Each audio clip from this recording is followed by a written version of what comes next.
Yeah, greetings to you all. Thank you for joining us to our Consciousism study class. As usual, this is our space where we study the philosophy and ideology for decolonization of Africa.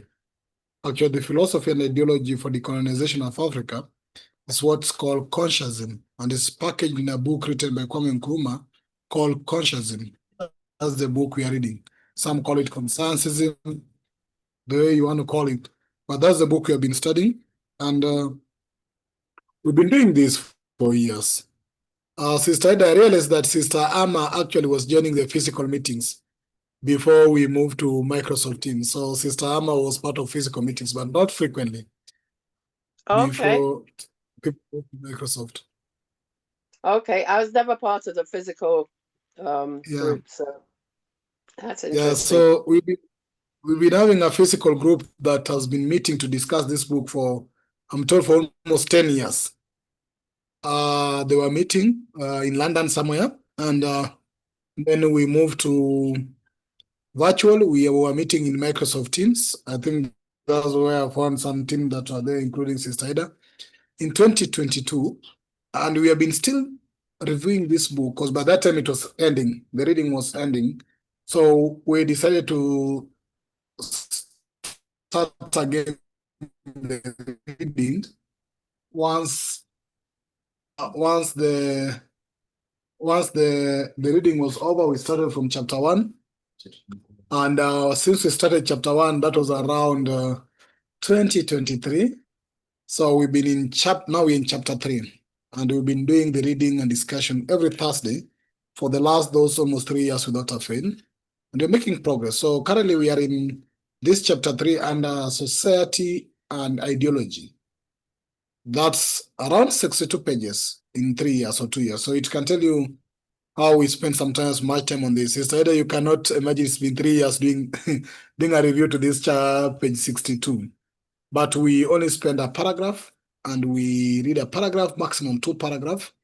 We engage our thinking on the text. So we ask you, what's your thinking? How do you think about the text? How do you think about what Nkrumah is writing to us?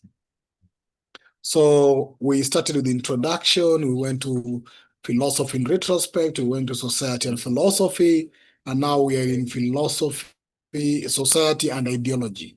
And in this particular moment, for the, I think the last 1 month, we've been dealing with what we call the instruments for ideology, and particularly the subtle instrument for ideology, which basically is one, we've been looking at the history, how history is a subtle instrument for ideology. And of the last 3 classes, we've been looking at now how arts is an instrument of ideology. So we started by looking at how arts is an instrument of ideology, right from European, because Nkrumah introduced it from somewhere here. Yeah, in this paragraph, he said that I've mentioned, he said that I've mentioned as art as another instrument of ideology.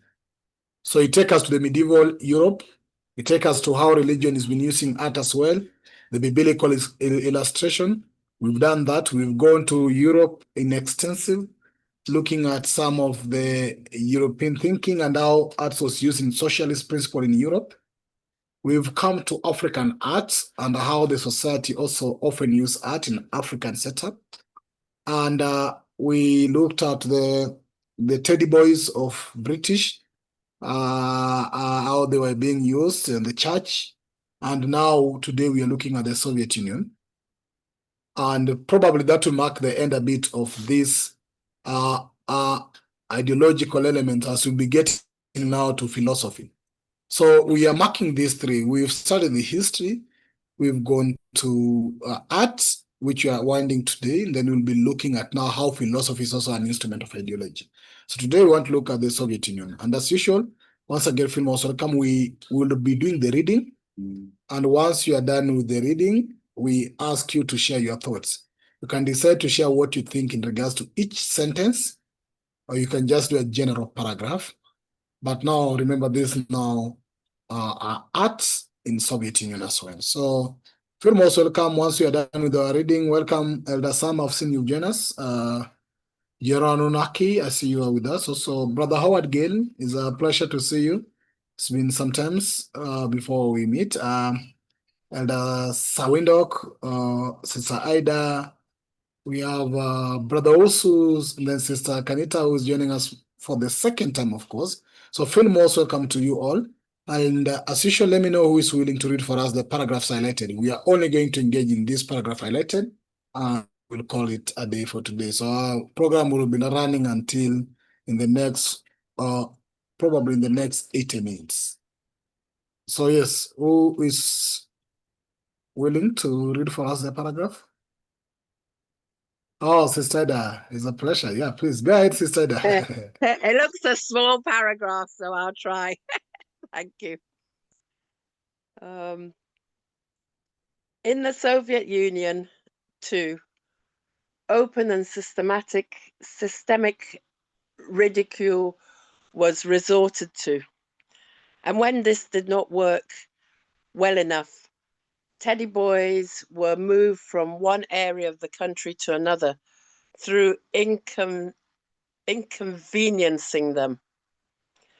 Soviet authorities sought by a non-statutory instrument to influence and so coerce teddy boys in order to bring their activities within the range of passable behaviour.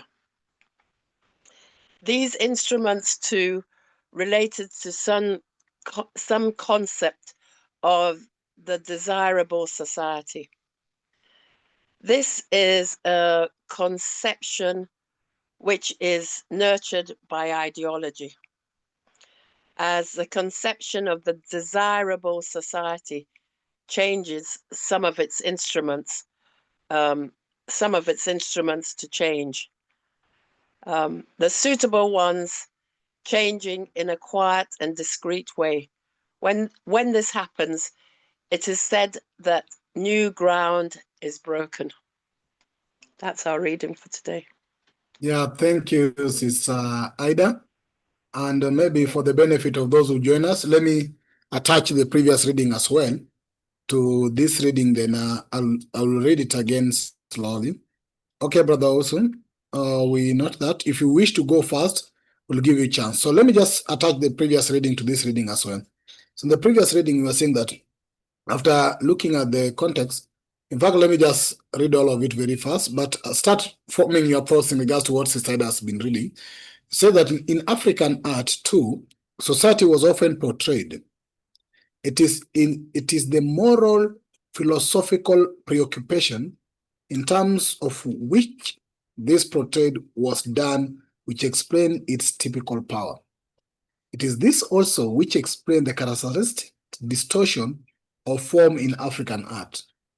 In the portrayal of force, whether as forces of the world, of generation and on death, or the forces of destiny, it was essential that it should not be delineated as something assimilated and overcome. And this is the impression which the soft as symmetries of lifelike art will have given. It is to avoid this impression of force overcome that African art resorted to distortion of form. Now, by treating of such examples, the examples that were listed from Africa and Europe, teddy boy and the rest, one may illustrate subtle methods of coercion and coercion. Now, to cope with the teddy boy problem, many churches in Britain formed clubs. In these clubs, they hoped to entice teddy boys by the provision of rock and roll music. Once these youths were so trapped, the churches expected so to influence and so coerce them as to reinstate their behavior within the range of passable conduct. The churches used an unsubtle instrument which was at the same time not centralized. Now then we get to our reading today that in the Soviet Union, as the study has read, in the Soviet Union too, open and systematic ridicule was resorted to. And when this did not work well enough, teddy boys were moved from one area of the country to another.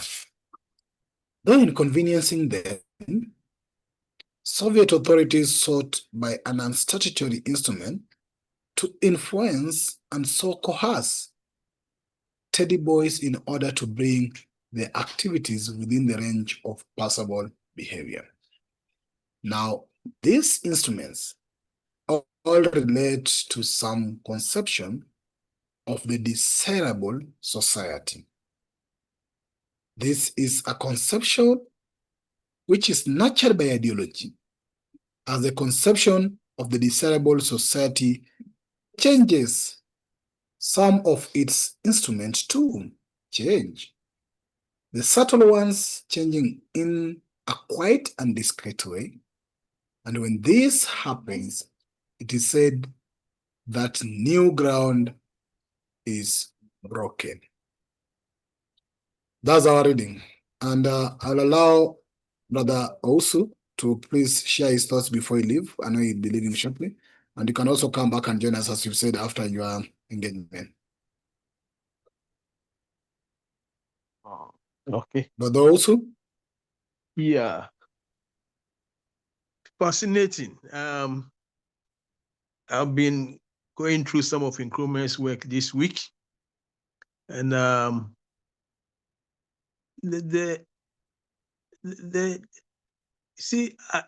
ideology and philosophy. I mean, as you are reading, that this is where my thoughts were running. That ideology, philosophy. It reminds me also of what one de Klerk, apartheid de Klerk, once said, that if he were to come back into this world, he will never get into ideology. But it's ideology. I mean, I want to ask, what is it? Because this is what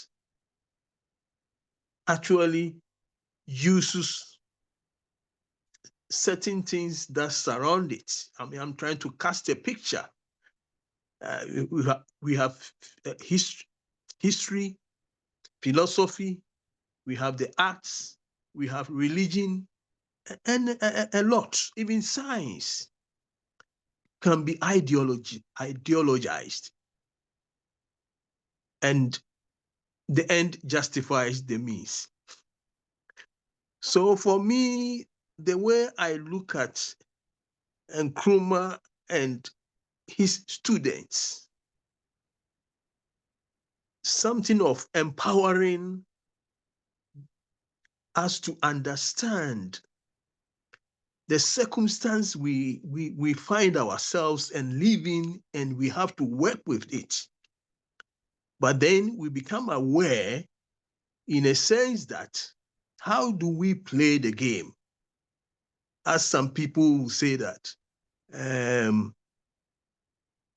either you play in a way that you change the rules of the game. You cannot stop the game, but you have to change the rules of the game. And I think our insight into what we are reading for the past month or 2 months should enable us to change the rules of the game without stopping the game entirely. Thank you. Thank you, Brother Osu. I'll go to...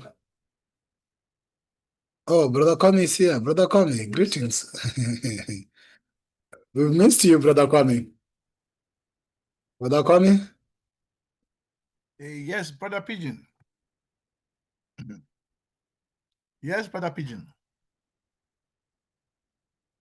Greetings. Say hi to members, please.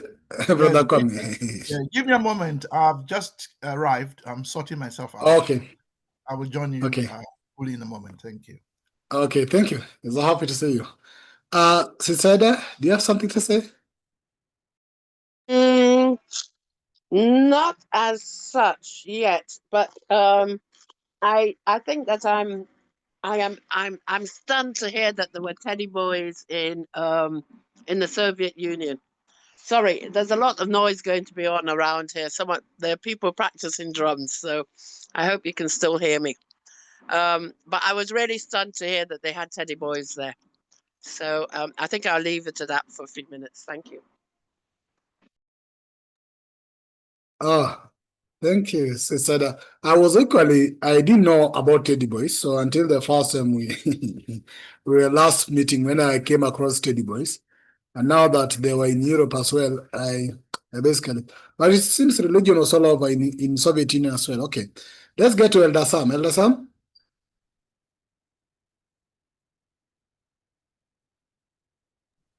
Thank you. Elder Sam, are you with us? Yes. Can you hear me? I can hear you, Elder Sam. Okay, thanks. I don't have much on this, but I think members are aware that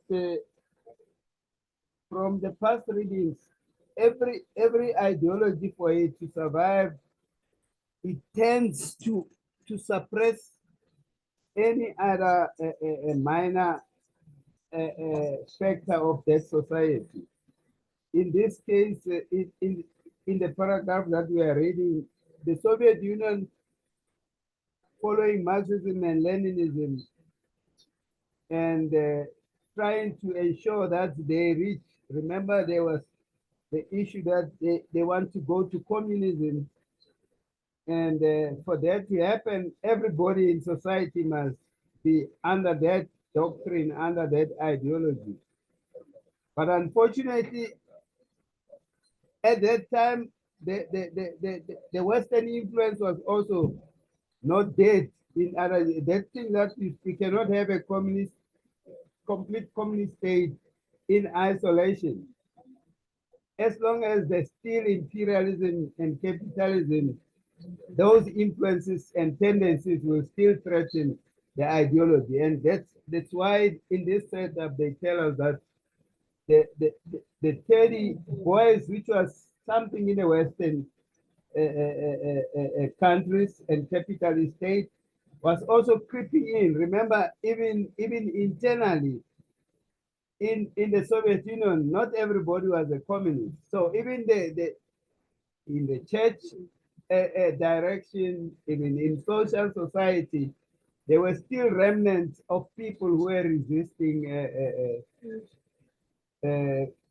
Marxism, Leninism, and communist theories. So this influence of the Western culture was even creeping into the Soviet Union, and these 30 boys, which were mimicking and taking everything that came from the West, also started showing up. And we know for something like that to be suppressed, people are, most of the time, even subtle methods are used to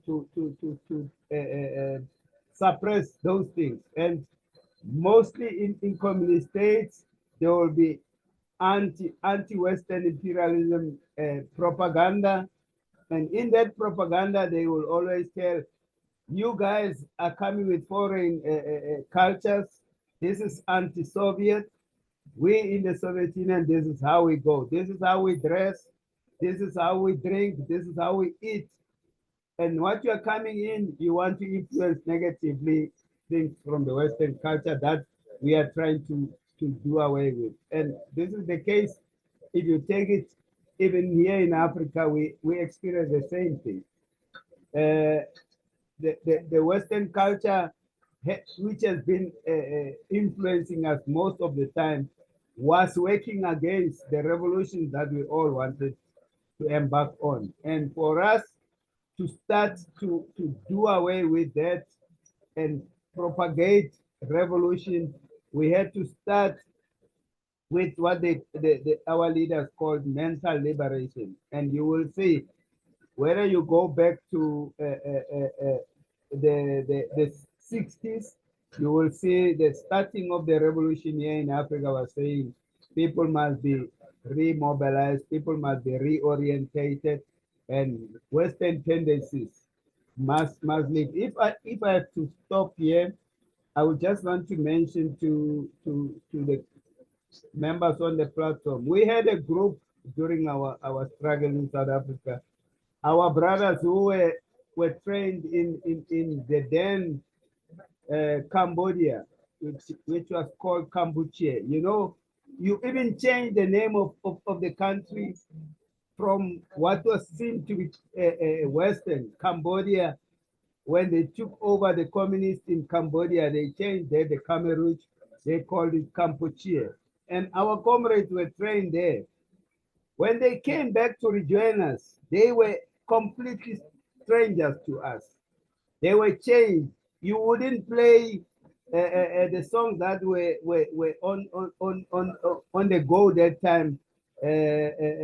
Disco music that was there. You wouldn't play it because in Cambodia they were told that is imperialism. Once you listen to that, you are going to turn against the revolution, and you are a counter-revolutionary. And that is how the influence of these elements were working in society. Thanks. Thank you, Elder Sam. Let's get to Sister Kanita. Sister Kanita, are you able to share your thoughts with us in regards to the text now? Or do you like us to give you more time, Sister Kanita? Yes, I'm just still kind of trying to digest the context with which, what specifically is the context of the discussion today. So I'm still working on trying to figure that out. So I'll continue to listen for now. Thank you so much, though. I appreciate you asking. You're welcome, Sister. Just also to help you, I think, I don't know if you dropped out when I was doing a review of the previous readings we've been doing, because basically we are in chapter 3 where we're looking at society and ideology. And we have been looking at how, especially subtle methods or subtle instruments of ideology in a society.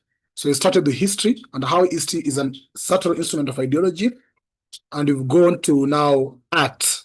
So this particular moment, you're still looking at how art is a subtle instrument of ideology. And in our previous reading, we've been looking at how art was actually used in Europe, in biblical references. We moved to even now Africa setup. We looked at that. And now we're in the Soviet Union. Now, the example now of the Teddy Boys came up in what was going on in Europe, the rock and roll music that I read in the previous chapter, previous paragraph. And now we are trying to look at Europe as well. So when you say that in the Soviet Union too, we're still going back to refer on how art was being used also in the Soviet Union as a subtle instrument of ideology.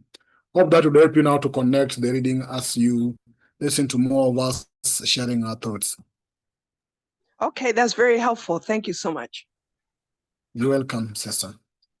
Brother, come anytime you're ready, let me know. Welcome, Brother Emmanuel Wilson Jr. I think also it's either your first time or second time joining us. Please feel most welcome. With that, let me go to Sawindok. Sawindok? Greetings.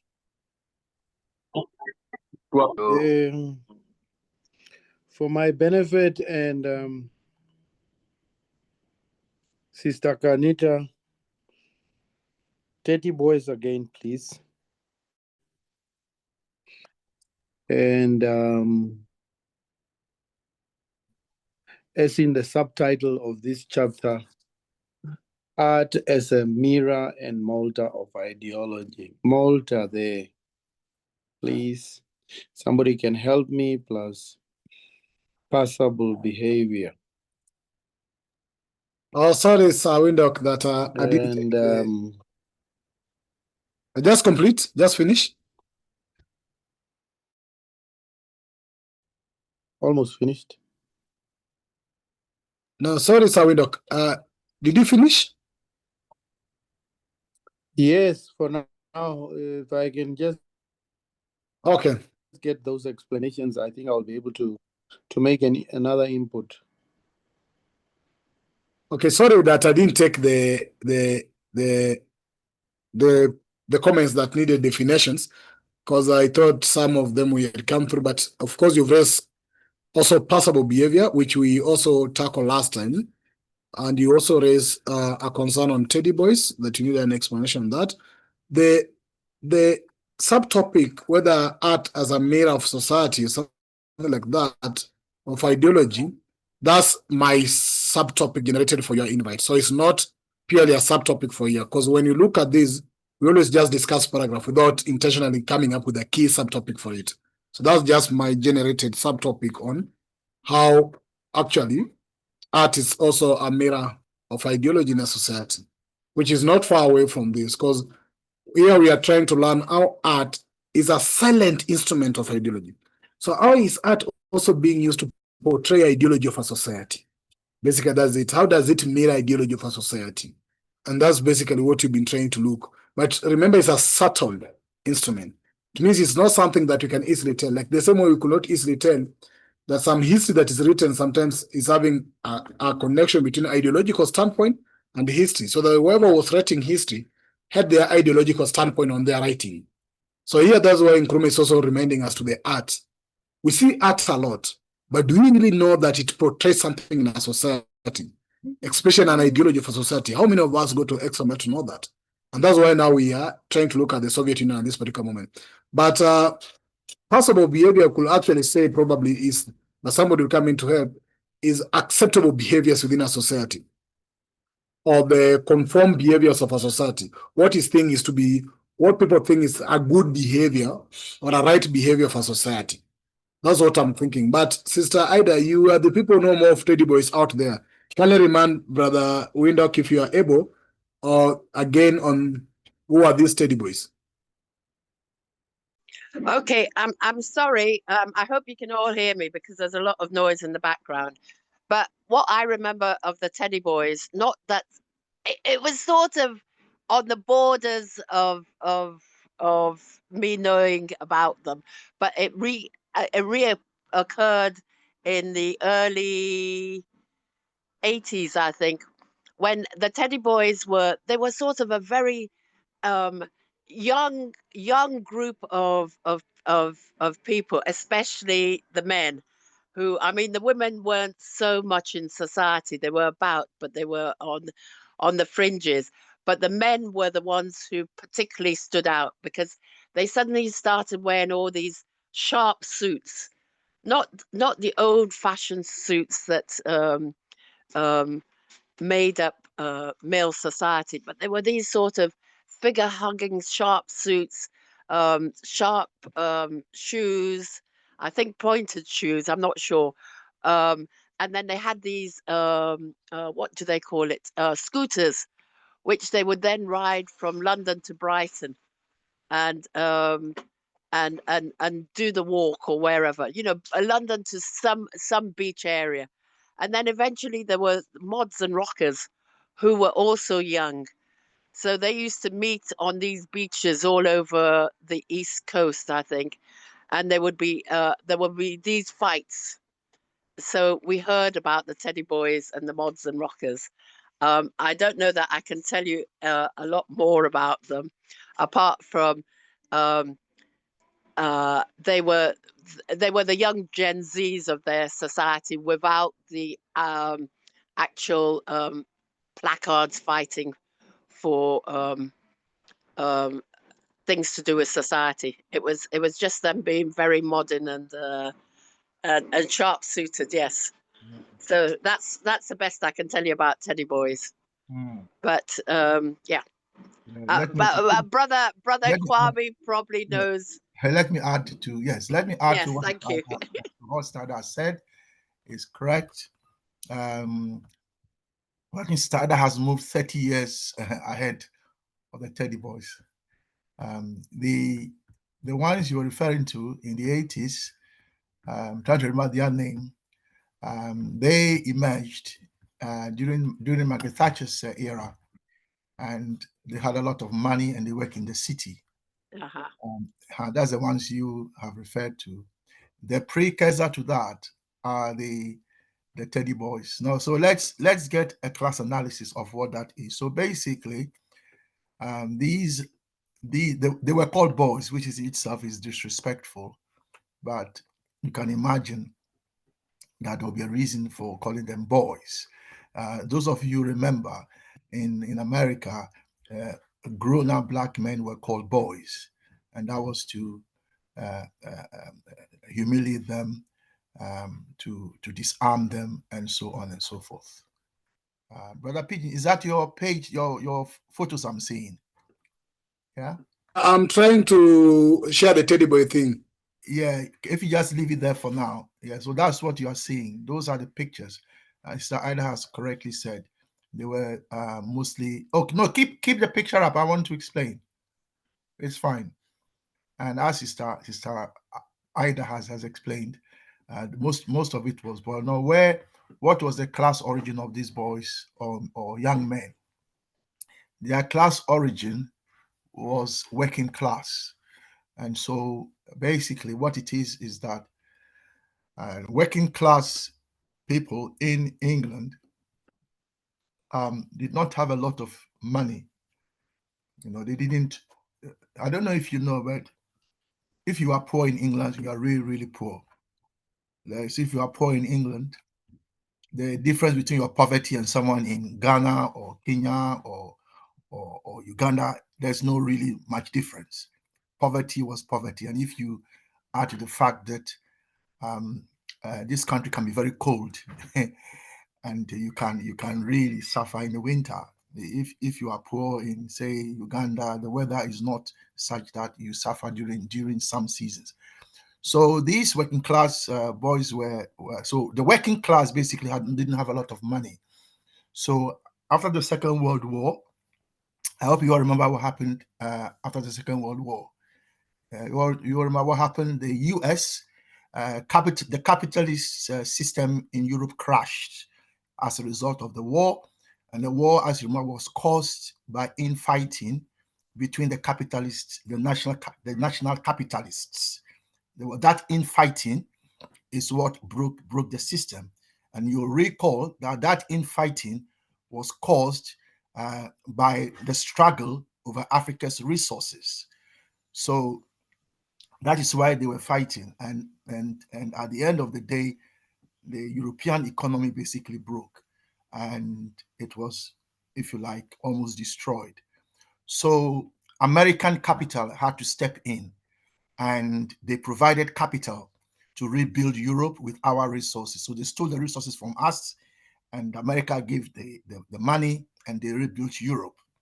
Now, as a result of rebuilding Europe, there was what they call the post-war prosperity. Britain and other European countries became wealthy again. And not only that, because a lot of young men died in the war, it meant that there was a lot of employment for those who hadn't died or who were born young and so on. So anyway, so they got jobs. So a lot of people got jobs, and then they earned money. And so when they earned the money, they went and bought these suits that you can see in the photograph. Now, these suits weren't worn by working class people. These were worn by the upper class, and they are what we call Edwardian suits. And so what the working class was saying is that, if you like, we have not been able to live like this forever. Now we have the money. Now we can buy these things, and now we can also show off. And so they went and bought these suits. They tailored them according to how they wanted them. And as you can see, they worked in groups, and they were really, really confident. They rejected societal norms, if you like. And Britain was changing anyway.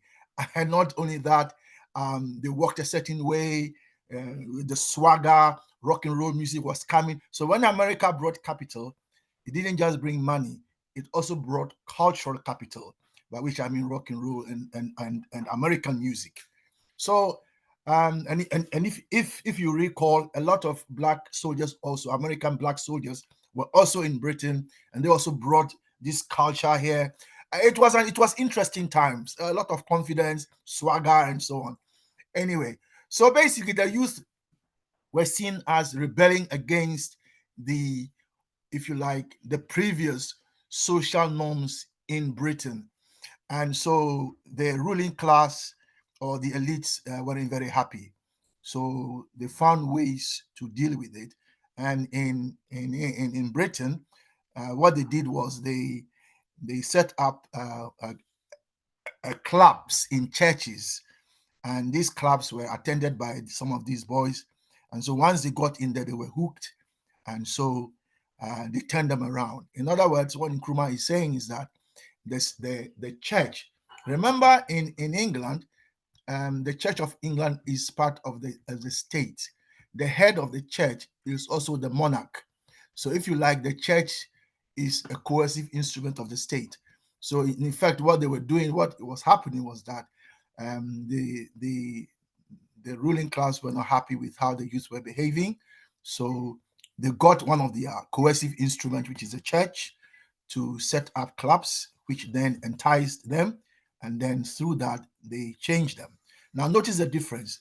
They didn't use force, unlike the Soviet Union, where they resorted also to, they didn't use force as such, but in Soviet Union, what they did was they will send you far away from where you lived. They would basically they would inconvenience you. And so, but the problem was the same. In the Soviet Union, it was seen as rebelling against the socialist state or the communist state. So here are these are Western values coming to contaminate the Soviet Union ideologically. Not only that, they are rebelling against the socialist state, blah, blah, blah, blah. So we can see that for Britain, they saw it differently. And they used, if you like, they also used coercion, but they didn't use force. In the Soviet Union, they didn't use force as such, but you can see they used some force as well. So that is what the Teddy Boys was about. So, but why is Nkrumah pointing these out? Well, and notice how Nkrumah used the two examples from Britain, and then the Soviet Union. Why is Nkrumah using the two examples? To show that you can have different systems, but the same problem to deal with. And so what is the issue here? The chapter of the heading of this chapter, you recall, is society and ideology. And the purpose of ideology ultimately is to control society and to if you like, organize society in the way you want. And the way you do it is through ideological instruments. And those ideological instruments are the ones you've been looking at so far. You mentioned art, education, the military, and so on. And here in Britain, you see the church and so on. So that is why Nkrumah is drawing our attention to this, that we must understand that there will be problems. And when there are problems, you have to deal with it. Because what we Pan-Africanists see as our conception, and I'm reading the third line to the last. It says, as a conception of the desirable society changes, right? So we can all here agree that if you take South Africa, for instance, it is not the kind of desirable society we want. If we take, say, Kenya, we can say it's not the kind of desirable society we want. So if we are in political office, what shall we do? We'll have to use instruments to change that. And some of the changes might be subtle, quiet, discreet, like in a gentle tap on the back, a quiet talk in the corner in the room somewhere. But if you fast forward to today, what did we see when Kenya had Teddy Boys problems of its own? It started shooting them, killing them, and so on. So there is some parallel there as to how you deal with rebellious youth. Thank you. Thank you, Brother Kwame.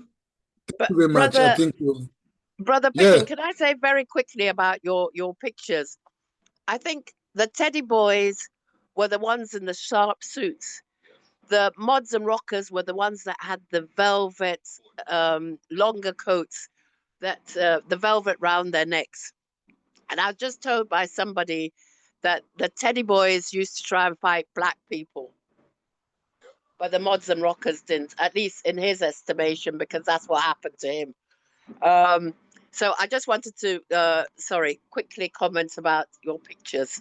So thank you. Thank you for that, Sister Ida Swin. Sawindok, you had asked the question before I moved to Brother Coco, and I think Sister Kanita hand was also up. Go ahead, Sawindok first. Well, thank you. Thank you. I've understood now. I've got a better idea and a better picture of teddy boys. Maybe that's the teddy boys are what used to be called hippies in Namibia.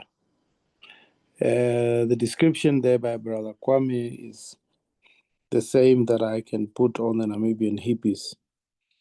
So, but be that as it may, systemic ridicule is that putting people to shame. And if that is the case, that way was effectively, here in Namibia, effectively employed and used by founding President Nujoma against the opposition, even going to the extent of calling them homosexuals and men being referred to as women and babies and girls and this type of things. if I understand it within its context. Thank you. Thank you. Brother Coco and then Sister Kanita. Brother Coco, go ahead. Greetings, Brother Coco. Greetings, comrades. Sir Windhoek, I cannot answer your question, the latest one, but I think you are right.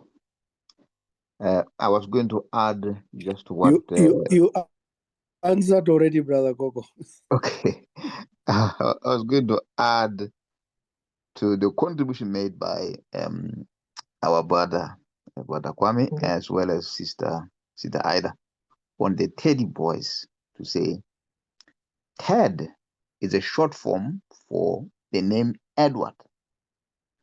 So Edwardians, they were wearing suits from the Edwardian times, or the clothes from the Edwardian times. Then an article in 1953 referred to the Edward as Ted. So there are different variations of the name Edward. It can be Edward, Ted, Theodore as well. So that's how it moved from Edwardians then to teddy boys. From Edwardian boys now to teddy boys. Just that additional information. Thank you.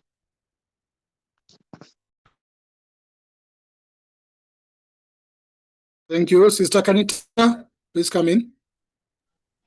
Yes, thank you so much. Some pieces are falling into place for me on this discussion of art as a subtle form in which one of the subtle forms in which ideology is affected or is administered. And so I thank you all for contributing to that. I appreciate that very much.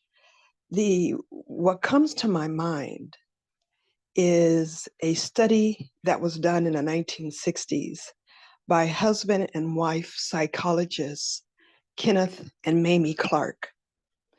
And Dr. Kenneth and Dr. Mamie Clark did now a very, very famous study, which, by the way, was repeated 39 years later with almost the same results, with one exception. The study they did in the 60s was that, and it's called the Doll Studies, DOLL. And they took young children and they asked them a series of questions. They show them a white doll and a black doll, and they asked them which one is smart, which one is nice, which one is good, which one is pretty, so on and so forth. And almost without fail, the children attributed good characteristics and traits to the white dolls and conversely negative ones to the black dolls. And 39 years later, when that study was replicated, the results were nearly the same with one exception. And that exception was all of the children in the study who were raised in the homes where their parents were in the Nation of Islam. They attributed all the good characteristics to the black doll and the negative characteristics to the white doll. And what this says to me in terms of art as a subtle form is that imagery in and of itself may, for all practical purposes, seem subtle. You have a picture of a white man. Some of them have brown hair, some of them have black hair, some of them have blonde hair, some of them have blue eyes, some of them have brown eyes. I think there's over 57 or 63 different white guys who look like this. And someone comes along, and I think we all know who that someone is, and they say, this is your Messiah. This subtle art, if you will, subtle meaning that there isn't anything readily provocative, aberrant, shocking, inappropriate or whatever about it on the surface. It just seems to be a rather pleasant painting or drawing of a white man, short or long hair, what have you. But what's not subtle about this is the myriad ways in which it de-Africanizes young and old, even when there isn't an explicit message that is reinforced that says you're worthless, you're inferior, you're not as good, you deserve to be colonized, you deserve to be enslaved. Even when those messages are absent, they are still created, understood, and internalized such that young children, incapable of that type of abstract thought, can be impacted by this subtle art. And then we see Jane Elliott repeat this, a related study with the blue-eyed and brown-eyed studies, and how in one day turned the classroom of kindergartners, those were brown eyes and blue eyes, against each other. And it got so violent so quickly. So that while we were talking about the subtlety of the art, I think we are talking about the object in and of itself being subtle, but the impact of it can be anything but subtle. In fact, the impact, as often as history has taught us, can actually be rather groundbreaking, rather devastating, particularly in a way that Africans have been de-Africanized to the point, and we know this today because we can see it happening here in Ghana right now, the absolute unnaturalness of deference. We call it being polite, but there's a difference between being polite and having a slave mentality.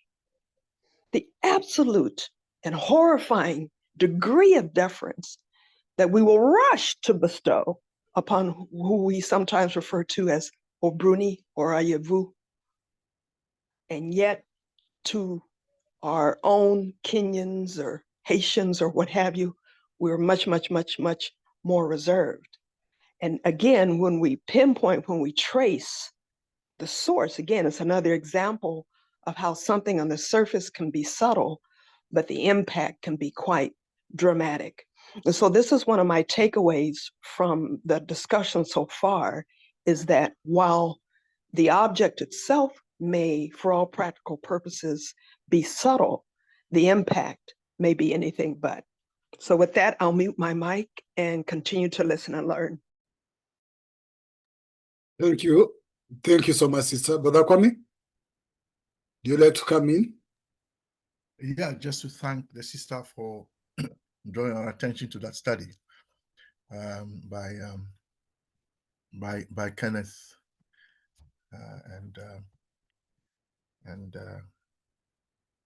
Kenneth and Mamie, Kenneth and Mamie Clark.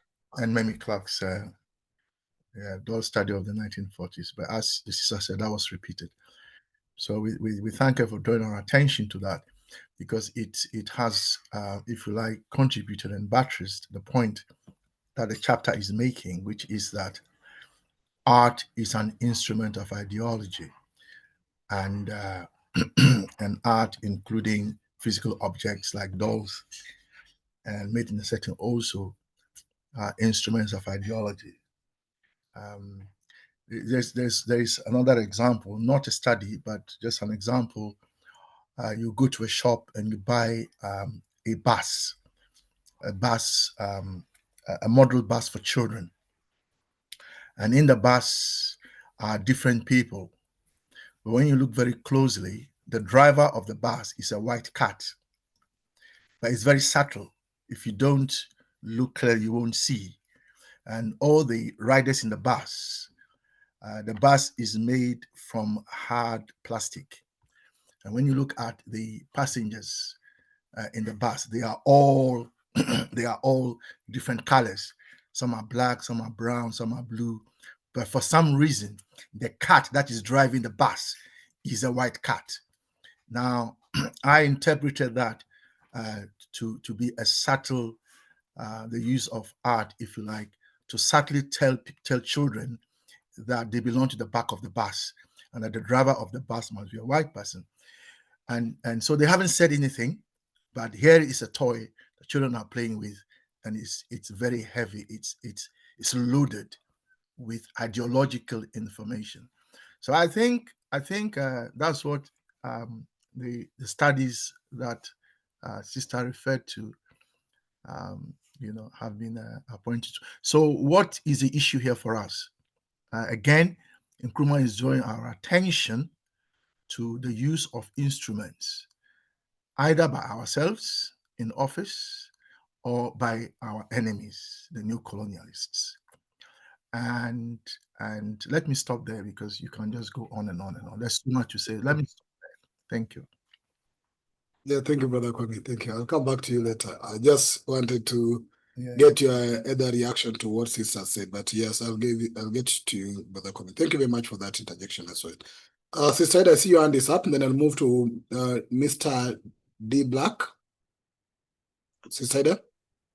Thank you. Sorry, I just wanted to quickly say something while there's silence in the background. I'm really looking forward to hearing what other people have to say, but I wanted to make a comment on something I heard yesterday, and I think that it relates to instruments of ideology, because we've been hearing about the Gen Zs of Kenya, and yesterday somebody was talking to me about the Gen Zs of Nepal. She's a Nepalese person. Her parents and her family are still there. And she was saying about these Gen Zs in Nepal who burnt down the old presidential palace and, have taken to the streets. And now it's under curfew. The army have had to put a curfew on, and to me it was a shock, because I hadn't heard of this, I hadn't seen it in the news, and I was saying Gen Zs. I thought, what Gen Zs? So I think that see how quickly instruments of ideology move from one part of the world to another part of the world, and they are being described as the Gen Zs in Nepal. So I am looking forward to hearing what other people have to say, but I just thought I'd quickly add that while there's silence in the background for me. Thank you. Thank you, Sister Ida. Mr. D. Black, then Brother Howard Gale, in that order. Mr. D. Black, happy to see you around here. Brother, if you are able to unmute yourself and maybe share something with us, let me know. Then you get to Brother Howard Gale. And also we have Hypercon, those who have not shared their thoughts so far. So, Mr. D. Black, are you able to share your thoughts with us? Okay. Let me take Brother Coco hand, then I'll come back to Brother Howard then. Brother Coco? Yeah, I hadn't shared my thoughts, unless you were still coming. Oh, sorry. You came in. For the, You can go ahead, Brother Coco. Yeah, thank you very much. And greetings, all of you comrades. I am honored to be amongst you tonight. It's been a while, because I've been busy in the capitalist world in which we live. So I am very, very happy to hear what our sister shared, who is in Ghana, but from the accent, sounds like she has lived in the US. So when I read this, the first thing that came to my mind were laissez-faire of Kinshasa or Mapanzula of South Africa. They are all different trends that can go around the world in any time, any given time. But you find that laissez-faire in Congo, Kinshasa, they don't care whether there's food on the table or kids have school fees to go to school or anything, as long as they are well dressed. It's that type of the lifestyle. People want to feel good about themselves. And having watched Malcolm X, the movie, I saw that that's what Malcolm X was doing with his friends before he went to prison. He was into that kind of lifestyle. So what was then exported to United Kingdom, yes, started in the US, where being dressed, smartly dressed, felt good, I guess, to whoever is putting those on. And it still goes on now with labels. People like labels. If they are wearing some expensive labels or wearing some bags from Dubai or Paris or London, it's a sort of a prestige thing, regardless of how much money you can afford. But it's that. And it can spread easily across the country, and then whoever else doesn't have money aspires to live like that. So this is what has happened again from the West, especially from the United States. They sell capitalism to these styles. There's something called black culture. And that black culture is coming from the United States, is taking over the Africanness that we have. Africans don't like who they are, or they don't like their dresses. They don't like their traditional dresses. Whenever you see them dressed in traditional dresses, you know that there's a function. But otherwise, they would rather dress in Western clothes. And mostly you find us men wearing ties with suits in a hot African sun. And we never even question that. We just take it as given that we have to dress like this because the white men dress like this. So I guess that is the question. How do you address that? I think Mobutu tried to do that, but Mobutu, there was always something against him. There was that Africanization where he was forcing the Congolese to wear African clothes. And I think Traore tried that in Burkina Faso with the school children. And the Mamadi Doumbouya in Guinea, but made it with the ministers. But the one who did it effectively was Gandhi in India, where they started wearing Indian clothes. And that way they gave the Indians jobs because they started wearing Indian cloth instead of importing stuff from the West.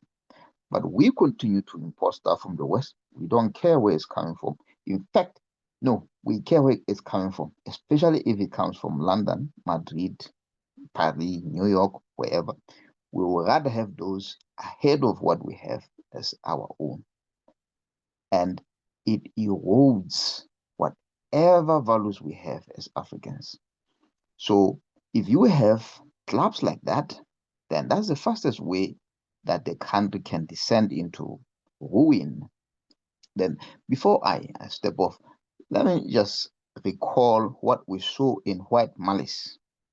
If you haven't read White Malice, I encourage you to read it because that book is like a Bible on how they actually destroyed Pan-Africanism, That's how we lost the war against the capitalists, the imperialists. It's written there in black and white, in white malice. They had toppled Lumumba in Congo, and the mood in Congo was really, really, really bad. Anti-Western, anti-CIA, anti-everything American at the time. Lumumba was under house arrest. Then what they did was they brought Louis Armstrong Satchmo on an African tour where he played to sell out crowds in different major African cities. Dakar in Senegal, I can't remember the other city, but then he went to Kinshasa, where everything else was forgotten about what the Americans were doing to them at that time. They were just now sold onto the imperialist agenda, because here was Louis Armstrong singing to them, serenading them, and they were socializing with the imperialists who were there then, including the CIA. But that's not the point. The question is, do we really see what's happening? I think the sister expressed it there, that the Nation of Islam, they knew what was happening. They knew about mental decolonization. There was black consciousness in South Africa. Steve Biko was leading them. Fanon knew about decolonizing your mind. He knew about black skins and white masks. And our professor who just passed away, Ngugi Wachungu, knew about that. He wrote the book about that. But we don't care about that. We're just too busy trying to chase the basic needs. So everything creeps through. It creeps through. I know Dr. Nkuma here is talking about where there is a control. There's a central controlling body trying to change how things were happening. But in our lens as Africans, nothing is happening because no one is aware of what this is happening. We don't see this, or we don't care. In fact, everyone wants to live like a white man in Africa. That's how colonization continues now without the white man in our midst. Let me stop there. Thank you. Sorry, can I come in there, Brother Coco? Yes, do you not think you are overgeneralizing? I mean, the Africans, and their reaction to colonialism, the Africans divided into three. There were the Africans who loved the European culture, and they, if you like, submerged their values and their personality totally to white culture, if I may use that term. Then there were the Africans who rejected Western culture. I'm thinking of people like Jaja Fopobo, and there are others. In Uganda, for instance, we are aware that they overnight killed all the chiefs who agreed with the colonial system and so on. So I think, don't you think you're overgeneralizing to say that all of us, this and that and that? And then the other thing also, in terms of clothes, remember that there is a group of Africans who, till today, generally do not write European names, and they are called Nigerians. Okay, the average Nigerian writes Nigerian. They don't write like me, Christian, whatever. Yeah, they write. They are, Chukumeku, Ugozi, and things like that. And not only that, they wear African clothes. They don't wear suits. So I think we need to be mindful that we're not overgeneralizing. We accept that the dominant culture amongst the new colonialists is liberal conservative. In terms of our liberal conservative leaders, we are agreed that they are working with new colonialism, even though they may wear the cloth during a funeral. They may wear cloth to the village during a funeral. They wear suits to the office to work, and so on and so forth. So I'm just saying that, do you not think you are overgeneralizing too much?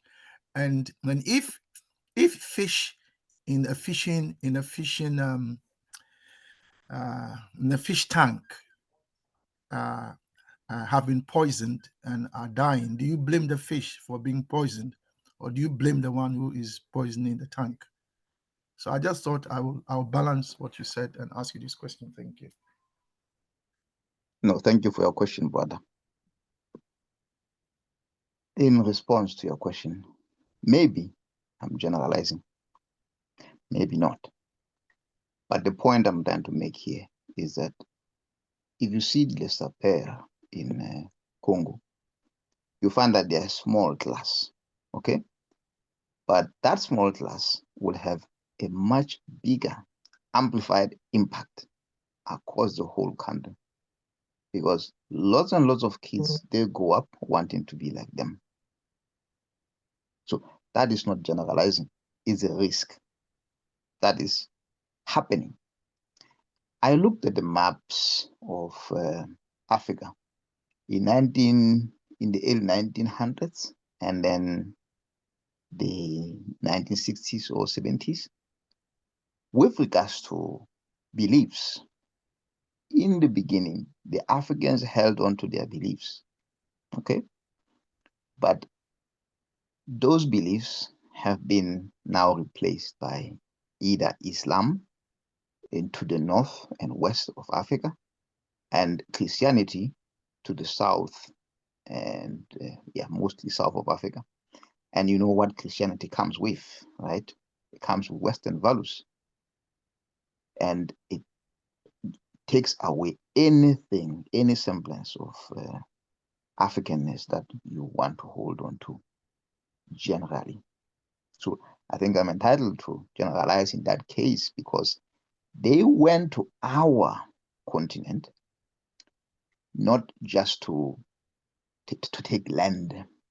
They went to take land, but crucially, they took the minds. They took the minds away, brother. You and me will agree on that.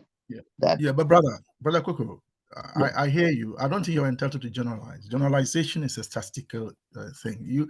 When you generalize like that, then you are saying almost that everybody's like that. Now, you can say that there's a tendency for something to happen. If you take the Congo alone, is not the whole of Africa. If something is happening in Congo, you can't then extrapolate that to the whole of Africa. Just as you can't extrapolate what is happening in Nigeria to the whole of Africa. Yeah. I agree. So that's what I'm saying is extrapolation that, some are doing so all over. That is what I am concerned about. And this class is a philosophical class. And thank you. Yeah, we let welcome. me just conclude then. Hold on. So we welcome philosophical debate, but we also welcome realist comments as well. Thank you. Okay. So I think all I'm asking here is for all members here to think carefully about what is happening in their region, all right? And think, do we stand a chance as Pan-Africans? All of the ideologies that we are studying here, how can we apply them in a simpler way, simplest way of spreading the message of our forefathers who lit the light and left the light burning, and make sure we know what is right and what is not right. There will be lots of gray areas here and there, but the question is, where do we stand as Pan-Africans? Are we just going to go ahead along with what we see happening? I think let me stop there. Thank you. Thank you. Can I come in there again? Brother Koko, we are not in this class to study philosophy, discuss, and so on, so we can do things in our own small way. The purpose of our class, as you know, is to discuss philosophy and ideology which is consensus, with particular reference to the African Revolution. It's not about what we can do in our own small way. It's about how we can transform Africa. And when we're having these discussions, we're having it so others can come and listen to it and say, okay, this is what Nkrumah and the Pan-African fathers are saying. Let's remember that this book is not, in a way, just what Nkrumah alone thought. If you recall, Nkrumah had a philosophy club in Flagstaff House, which was the president's residence. And in that class were eminent people like Dr. Abraham, Eric Heyman, and others. And they attended like we are doing now. And they discussed, there was a blackboard, and they discussed and put these ideas there before it was put here together as a book in 1964, 4 years after Ghana became a republic.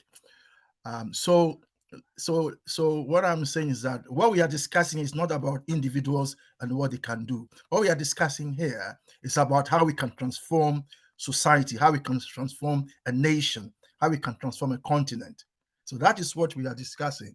And I'd like us to remind ourselves that that is what this is. It's not about our own small ways of doing anything. The other thing also is that, Brother Koko, just so you know, and I'm sure you know this anyway, but sometimes we need to remind ourselves that the ordinary Africans on the continent are not busy trying to find food. They are not busy trying to do anything. They've been impoverished by the ruling elites and the neo-colonial system. Our people are really suffering. Okay, they haven't got time to discuss philosophy because the father is busy trying to find food to put on the table for the family. It's really difficult out there. And those of you on the continent know this.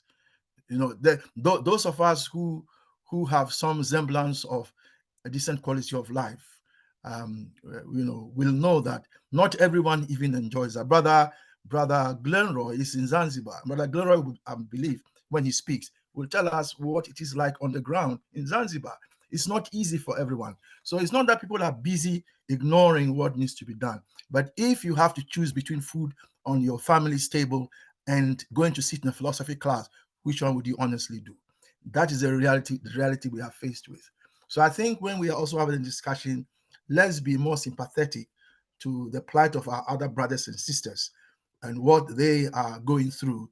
And let's not couch the conversation in a way that kind of could imply, when they listen, that they are being found at fault or blamed, and so on and so forth.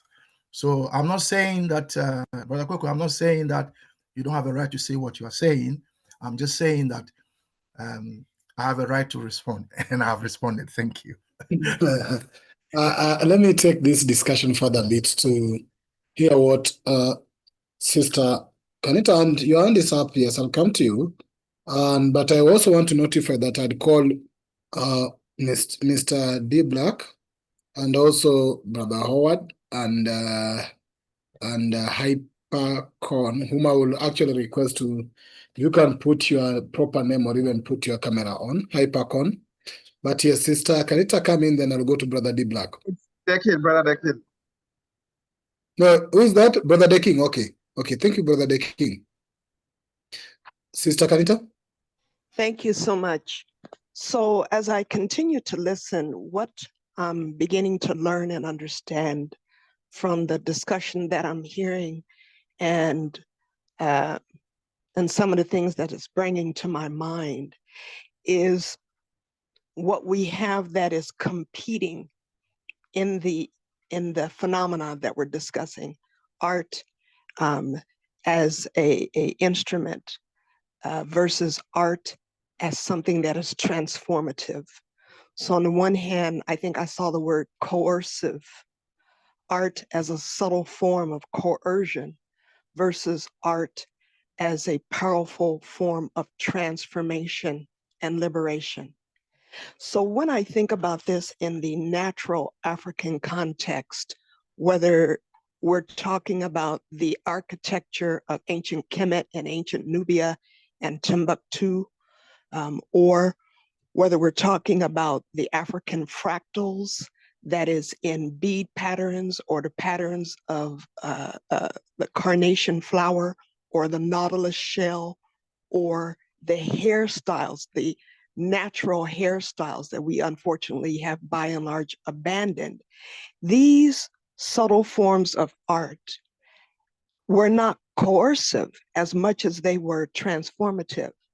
And many African scholars were there, whether they were Africans in America, Africans in the Caribbean, or in Oceania, or here on the continent, many have written and spoken about the transformative or supernatural nature, particularly people like ancestor Credo Mutwa of South Africa, the transformative power of art, not coercive, but the transformative power of art and those patterns. And in particular, the way that it aids and abets the transformation of us and our epigenetics. And that is competing or being aggressed against with art in a more manipulative context. And I think these two elements are competing against each other. Some few years ago, I was at the University of Ghana seeing some patients. And as I was walking from the place where I had the meeting back to the highway to take a trotro home, I'm a trotro lady, I saw a graduation program taking place at the grade school there on the campus at the University of Ghana. And as I walked past the school, there were scores and scores of children dressed in their traditional clothes. What was noteworthy was the behavior of the children. I had been going to the campus for years, walking past to and fro. And the typical chaotic, pseudo-aggressive behavior was replaced by dignity and elegance and a very different demeanor when the children were wearing their traditional clothing. I've not only seen that in Ghana, I've seen it in the States, where there may be some type of program, an event going on, and people will put on the African, they will be bedecked in African textile and splendor and jewelry, and suddenly they feel like gods and goddesses, kings and queens. And I've yet to really see that type of reaction when people are wearing the typical European or European American fashions that we so often see. It just doesn't quite have the same impact. And someone mentioned the Nigerians. When you look at the Nigerian textiles, my God. And so I believe that there is a competition, if you will, that's going on between the art as transformative and as a catalyst for elevation and paradigm shifts, particularly as it stimulates the subconscious and reaffirms or re-Africanizes or complements our Africanity, and then that what is warring or aggressing against it is the art that's being used as a form of coercion, which is a word that we saw in the text that was read. And it's of a lesser nature, lesser quality, far less nuanced and dynamic, but nonetheless powerful, but powerful in a very different way. And so it occurs to me as I'm listening to you all that there's also this competition going on between the two. So with that, I'll mute my mic, and thank you, family. I'll continue to listen and learn. Sister, it's called dialectics. Sister Kanita, that's dialectics. Thank you. Thank you. You're welcome. Okay, thank you. So let me get to Mr.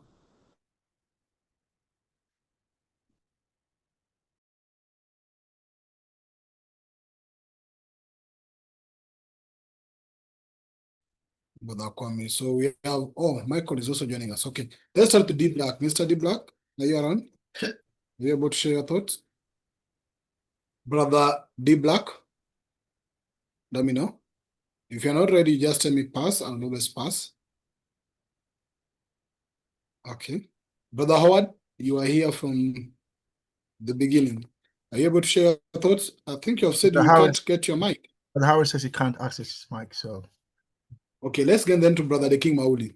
Brother the King and Sister Ida, please, you can share our questions in WhatsApp group for those who want to get in touch to join this conversation, because we have a WhatsApp group where we continue this philosophical conversation, not just for post news and the rest, but how we take philosophical conversations. Sister Ida, if you're able, please, you can share the link for us to members who are interested. I'm sorry, to I don't have the address for that, so I'll leave it to you, Brother Kwame, please. Thank you. Oh, it's okay. It's okay. Thank you. Thank you. Brother the King? Yes. Yes. For me, I think we should also be wary of the colonial or the Western world who sought to also brand Pan-Africanism and sell it back to us. Because currently, as it stands, even most of our fabrics are not actually produced here on the continent. And so even if we are promoting our indigenous, culture, we do not even have control over it. And we can't even make anything out of it, like money and other forms of jobs.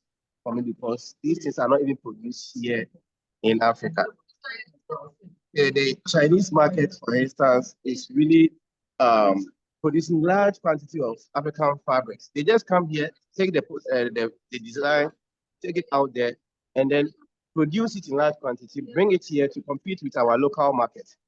And so largely we are really at a disadvantage when it comes to this. So we should look at that aspect as well and see how best we can also address that so that the local person can really have control over his or her art. This is what I have to say.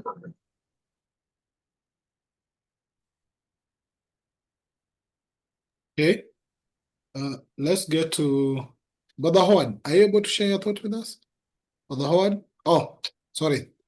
Elder Glenn, you and Brother Michael has joined us now. If you are able to share your thought, Glenn and Michael, then I'll get to Brother Kwame. Brother Elder Glenn, I know you've joined. Are you able to share your thought with us now, or we give you time? Okay. Michael Dokosi, we are sharing our thoughts on the paragraph that's highlighted. Would you like to?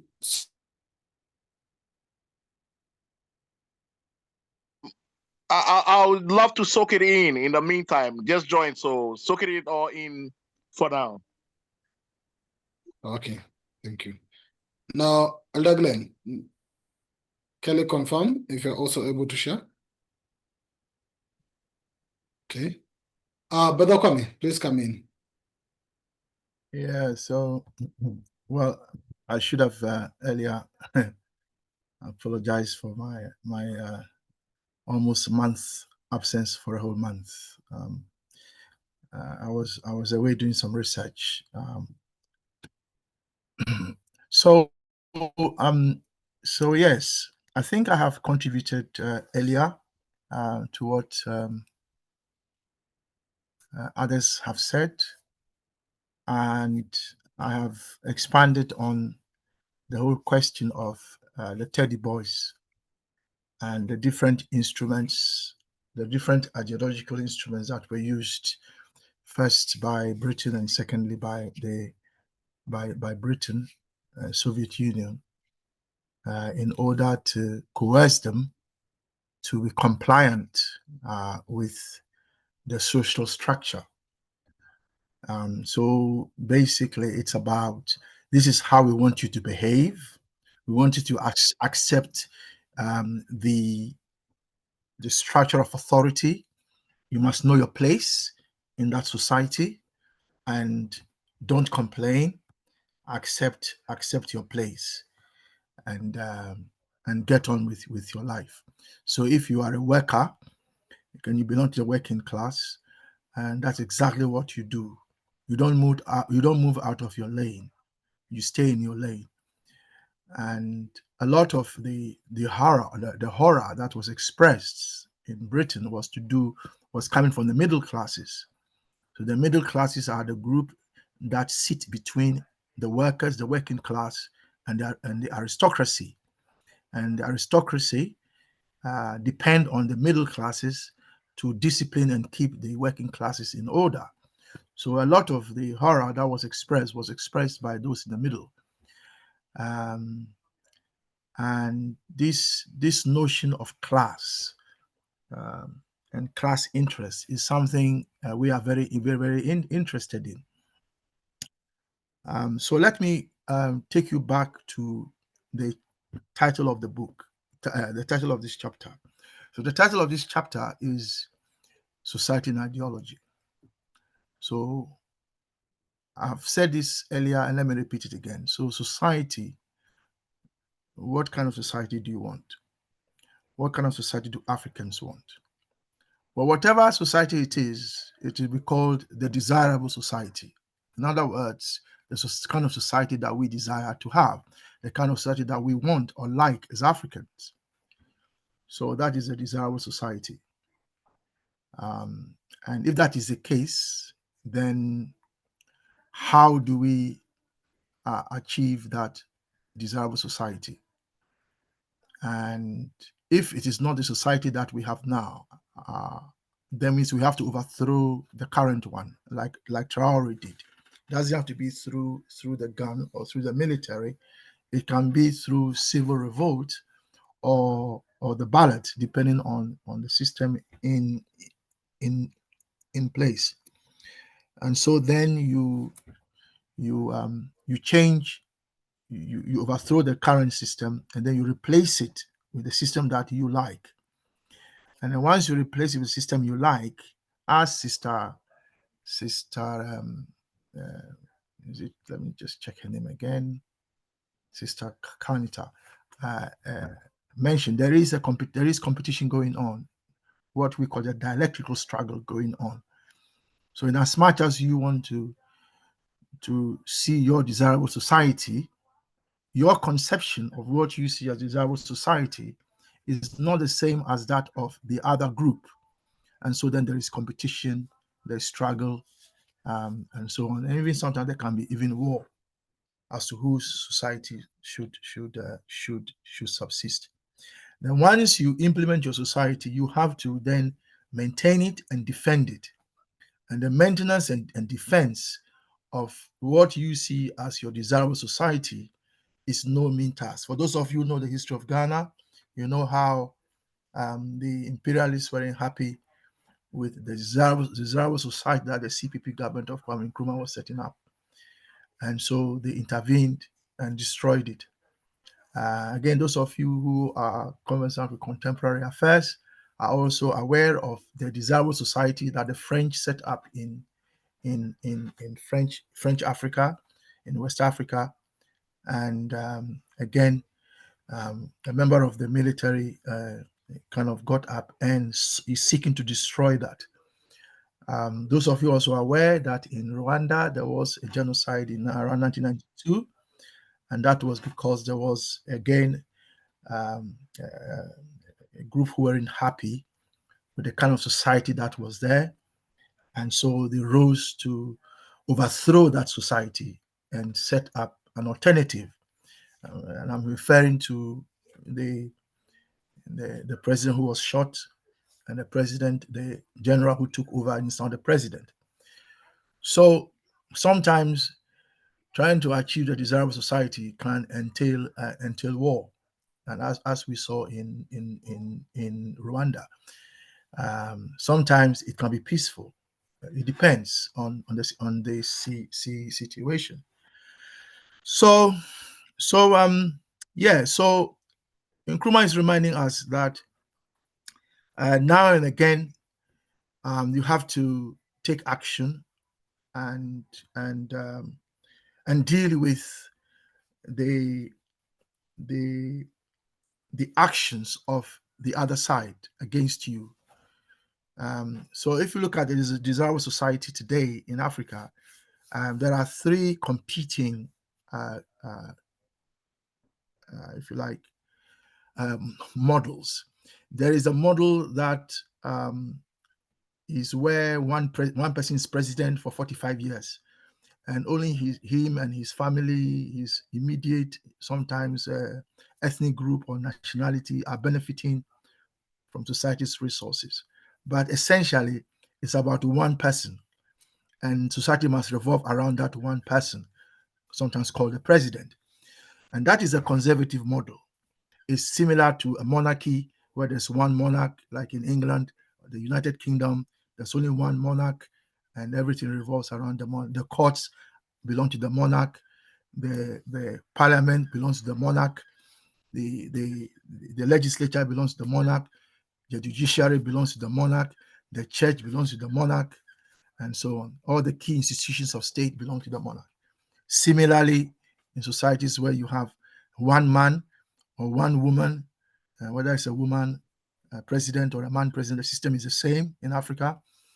And then so then there is the alternative or the opposite model, which is almost non-existent, and that is where the welfare of the people is the supreme law, and every legislation, the aim of every legislation is to make sure that the people's needs are met. Roads are built, schools are built, hospitals are built. The priority is the people. Housing is built. Those of you who know Ghana very well, I've been to Ghana, you've heard about a new city called Tema that was set up. It was built from scratch by the CPP government, and they built it using Marcus Garvey's model, where they wanted to go and set up a new city in Liberia before it was sabotaged by Du Bois. And Nkrumah took that model and built Tema, some say Tima, from scratch. So if you go to Tima, another city in the middle of Ghana called Sunyani also is the same. You can see it was planned on paper before it was built. The roads are wide and so on and so forth. So there is that. That is the radical model or the progressive model, where the people are the main, if you like, the main focus in development. Their welfare, their well-being, and that is the radical model. That's the Nkrumah model. That's the model that we here champion. Then there is those between the liberal model, and the liberals are sometimes the most dangerous. They are neither conservatives nor for the progressives. They are cold and hot. Today they are here, tomorrow they are over there. They do not believe, the liberals don't believe that the resources of the country must be used for one person. But on the other hand, they don't think everybody must benefit. So they are kind of between. So these are the three competing models of the desirable society. And in Africa today, as you know, the two are the dominant ones. The liberal model and the conservative model are the dominant ones. There are presidents who have been in office for 45 years. Yes, I said 45. I don't know what that guy is doing there for 45 years and wants to die on the presidential seat. And yet, in the meantime, there are not enough drugs in the hospitals for the people, and so on and so forth. The people are suffering. So Nkrumah is saying that we have a lot of work to do. A lot of work to do. Brother Pigeon, I will pause there. Thank you.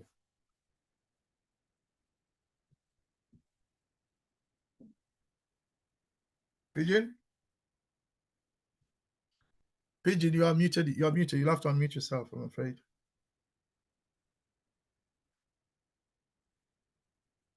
All right, Brother Pigeon, we can't hear you. It looks like you are speaking, but we can't hear you. I believe you can also hear me. Yeah, you have come back. Yes. Thank you. Okay, thank you. Now I'm saying, let me also share my thoughts a bit. Yes. Not a bit, a lot. Mine is on second paragraph on the instrument.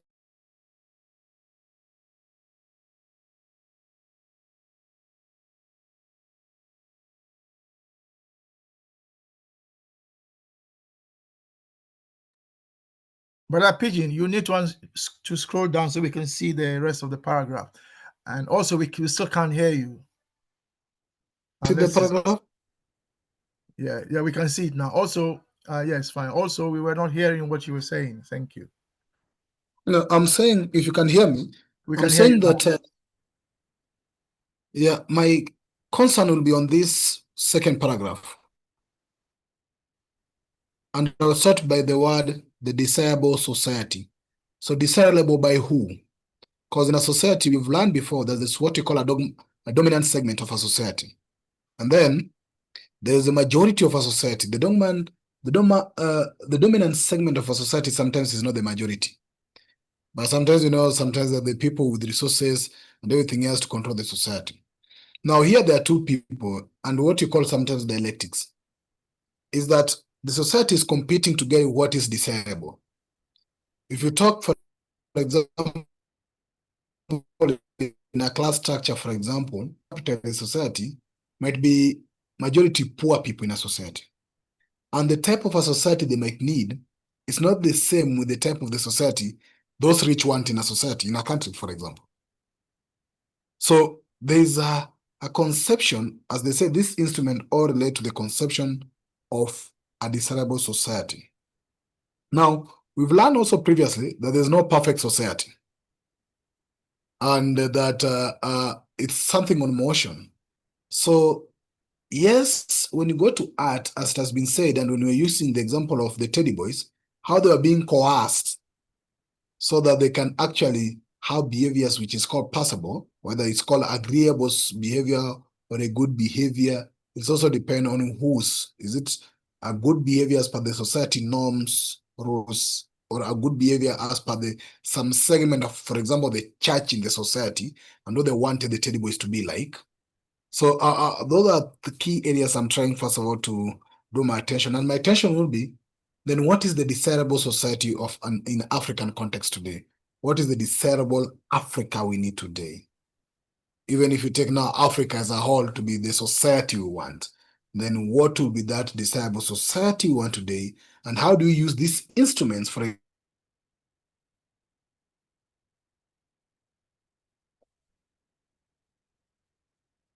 Brother Pigeon? Brother Pigeon is gone. Brother Pigeon, we can't hear you. Can you hear me? Yeah, you are Anybody? back now. You are back now.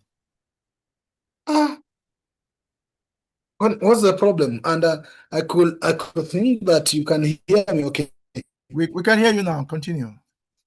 I'm saying that. Yeah, I'm saying that yes, Africans. I know we want to.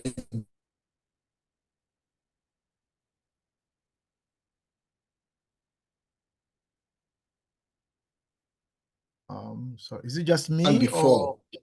Is it just me or? No, he's coming in and out. It's not just you. Okay. So, brother Pigeon, your line is not very stable. Just so you know. Okay, I'll have to skip for now. So you can take over, Brother Kwame, to the end of because we have a few minutes remaining. Please, if you can step in so that I work on either if I will be able to establish my name. Yes, thank you. So the answer to your question, Brother Pigeon, is that for us, Pan-Africanists of the progressive kind, which is who we are, in terms of the philosophy we are reading, the desirable society is the one that takes care of the members of society. So everything is done to uplift the welfare and the well-being of the people. It's not about the well-being and welfare of the president, the ministers and their wives and children only, but it's about the well-being and welfare of everything that is done to make the lives of our people better and better and better. Yes, there is no perfect society in the sense that even when you bring in a good policy, that good policy will have consequences that are unintended and bad. So there is no such thing as a perfect policy. So what you can do is to watch out, and as things change, you alter your policies and so on and so forth. So so the desirable society for us is a society that looks after the people, and the welfare of the people is the supreme law. So every law that is passed must be about the welfare of the people ultimately. That for us is a desirable society. We know today that the desirable society is not what we have, because all our resources are being stolen, siphoned off. I mean, we are losing about 100 billion every year from the continent. That's why there's not enough resources on the continent in terms of liquid resources. It's being stolen, sometimes Brother in broad daylight. Yes, Brother Pigeon. Oh, you can hear me. I've changed Yeah, we my can hear device. you. Thank you for that. Now, my second comment will move from the second sentence, of course, which is a continuation of that is society. That conception is what is nurtured by the ideology. And I think it's very clear that you also bring that clear on the ideology that help us attain that cyber society, which is this that you're reading. But Brother Kwame, you can also stress on that as well. Yeah, but I want Brother to look Pigeon, at Brother Pigeon, you know our philosophy is materialism, which is that all human beings are equal. Nobody is more equal than another human being. And because we're all equal, we all have a right to the same things. So we all need housing. We all need healthcare. We all, if we have children, children must go to education. We all need to be educated. There's no human being that has a higher right to the good things of life than another human being. And that's what equality means. And if that is the case, then our ideology is one, which is conscientism, is one that says that all of us are equal. Therefore, the ethical laws and rules of society, the laws we pass, must, at the end of the day, progress the life and well-being of all the people. And that is the ideology. And then based on that, we then bring in the instruments like the laws, the education, this and that. So that is also so ideology is central. And that, I think, is one of the things that we continue to stress ideology, because ideology is the Achilles heel. If you don't have ideological clarity, sometimes you'll even be pushing the enemy's agenda and thinking you are feeding your own wife and children. You are feeding your family when actually you are feeding other people. I'll pause there, Brother Pigeon. Continue. Thank you. Yeah, now I'll change to the next sentence that says that as the conception of desirable society changes, which means, of course, as you've said, there's no society that's perfect, neither do you have a static society. So therefore, the desirable society might change based on also the what you call the context or the material condition of the people in a society. For example, a society like currently developed societies, if you call them developed, maybe what they call their Europe and America is, their desirable society might not be the same with the developing society, which maybe has not attained some of the basic rights or basic needs for their people. Like the desirable society of some of us in the continent currently, and some of us who are out of the continent in other places might not be the same. But the element that is very important that desirable society will always change based so that it's still relevant to the current generation. The problem sometimes we have issues with leadership in Africa, and this route and Gen Z applies some of my fellow Gen Zs, is that even the leadership of the continent is not changing to the desirable society that the Gen Z want. So there's what we want today, and it's not what the leadership producing. So we are still using a manuscript of leadership of the generation in 1960s, and we today want to move something else. So that changes is very important to know that those desirable society sometimes can change. But as it change, what I'm very looking at to stress at is that some of its instrument to change. Some of the instrument of that ideology also change. And what is very important is that the subtle ones change in a quiet and discreet way. So have we ever noticed that the art also change in a certain way? If you look at the art, as we have been looking at art and history, have we noticed that some history are always changing by time? When you want maybe, for example, to attack the Jewish story or the Palestine, there's how they'll bring a new story that fits. It's not the same old story. There's always how they find a way. So I think that's very important to us, that we must also understand that even the subtle instruments change in a quiet manner. So we need also to know that, and we need also to see how we change also our instrument in a quiet manner for our benefit, or we need to see how the control system or instruments of the ideology are changing, we need to notice even those slight movements. Like now, when the government tried to contain the Gen Zs, what were the slight movements they made in? What were the slight things that we could recognize that were subtle, whether they could contain the society they want? So they say that, and that's what I will end with. They say that when this happen, it is said that new ground is broken. That's where I'll end it. So thank you very much. Back to Brother Kwame.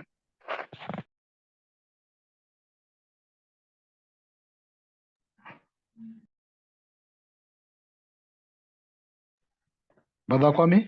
Yes, it's 2 minutes to 9. To a close. Yeah, I'm giving you the opportunity, Brother Kwame. Yeah, and I'm saying, yeah, and I'm saying that you can close the meeting because it's 2 minutes to 9. It's not 1 minute to 9. It's fine. You can close the meeting. Yeah. Okay. I'd like to inform members that on Saturday we are looking at indigenous knowledge system. We actually have been able, I'll be sending to request members who have some concept on this, because we are trying to look at the indigenous knowledge system. It's part of our Saturday unification class. We always have a Saturday session that is specifically on unification. So even if you talk about agriculture, technology, whatever you want to talk about, but you're looking at it from the angle of unification. So we'll be discussing indigenous knowledge system. And also, Brother Kwame has shared the link for our group. I will request Sister Kanita, if you can be able to join or use the link if you're interested to join our WhatsApp group, where we can be able to get more updates. So probably I might have reached you today, but I don't know which group did I find you through. So I might not be able to get you again through the same group, because I have so many of the groups that I share the notification on. And lastly, yes, I am looking forward to be the 6th of Kenya. I know you've said you have issued the power concentrated about some presidents, but I believe the presidents can also make some change. So that is me. So thank you very much for your time. And we are happy, Brother Kwame, you are back. Some of us have missed you a lot. I know Elder Sam, Sawindok, some of us were starting to be concerned. So thank you for being back and being back in full force. Thank you very much. And you have all a lovely evening. Yeah, thank you too. Brother Sam, it's good to see you. Hail and hearty. Good to see you, Brother Kwame. Welcome back. Thank you. All right. Good night, everyone. Good night, Thank you. everyone. Bye. Bye. Bye-bye. Please, the link to the Saturday class. Yeah, it's in the chat, sister. Look in the chat. Sister. And it's the same link as tonight. Oh, okay. No. Oh, isn't it? No, Sister Kanita. That's a joining link. Sister Kanita. Yes, sir. Did you get the link to the WhatsApp group that Brother Kwame has shared? Yes. That's the so one. Please click to that link. You'll join our WhatsApp group where I can be able to get in touch with you directly. I'll always share with you the link. Thank you so much. Yeah, I've done that. Thank you so much. Okay. Good night, everyone. Welcome. Good night. Oh, good night. Good night.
Brother Kwame.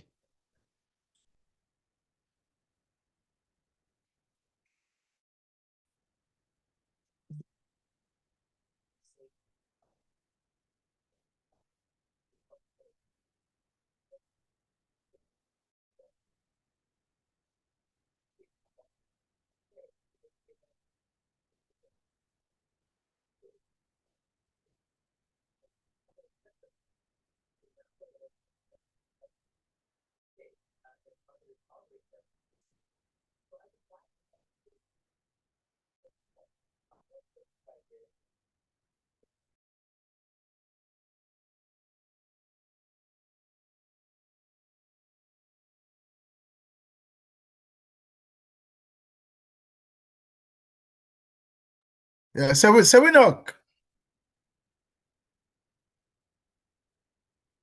Sewinok? Yes, Yeah, Brother Kwame. sorry. Yes, I didn't know you were still here. The meeting is now finished. Everybody else is here. Myself, Brother the King, and Howard. Yes. I don't know why you are We still want to here. hear. Go and rest. Meeting is finished. We want to hear what you. We want to hear what you are saying behind the curtains. Behind there. Curtains. Oh, no, I'm not saying much. If anything at all. Yeah. Oh, okay. Yeah. Good Oh, night, I didn't everyone. realize that I was now host and I had to close the meeting. I assumed Brother Pigeon had closed it.